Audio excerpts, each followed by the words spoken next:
Kitob qalb ozuqasi, ma'rifat chirog'i. U farzand qalbiga ezgulik urug'ini ekadi. Oila muhitiga ma'naviy barkamollik baxsh etadi.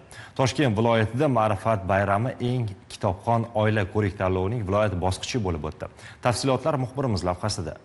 Olmaliq shahri Kimyogarlar mahallasida istiqomat qiluvchi Alijonovlar oilasi bugun Toshkent viloyati bolalar kutubxonasi tomonidan tashkil etilgan eng kitobxon oila ko'rik-tanlovining viloyat bosqichida ishtirok etmoqda.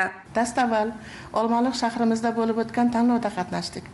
U yerda qariyb 50 dan ziyod badiiy asarlarning tahlili yuzasidagi sinovlardan baxtimiz chopgan ekan, bu yerga kelish bizga nasib qildi.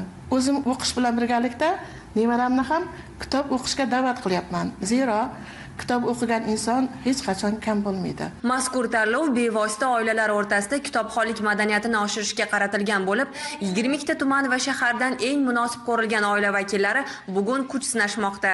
Sinov shartlari ikkitadan iborat. Birinchisi demak, berilgan o'sha asardan parchalar o'qishadi, asar haqida yoki muallif haqida qisqacha ma'lumotlar berishadi. Ikkinchi bosqich esa bu 25 ta savoldan iborat bo'lgan test savollari bo'ladi. 55 ta badiiy adabiyotlar bo'yicha savollar tuzilgan. Tanlov qiziqarli va his-hayajonlarga boy bo'ldi. Biz esa ularning taassurotlari bilan o'rtoqlashdik. Birinchi shartda chiqdik va mashhur yozuvchimiz Abdulla Qahhorning O'g'ri hikoyasi haqidagi parcha tushdi. Bu asarni butun xalqimiz juda ham yaxshi ko'rib, sevib o'qishadi. Xudo xohlasa birinchi o'rinni olishni niyat qilganmiz. Mana qizim bilan Bekobod tumanidan shu yergacha keldik. G'oliblikni esa Bo'ka tumanidagi Azimovlar oilasi qo'lga kiritdi.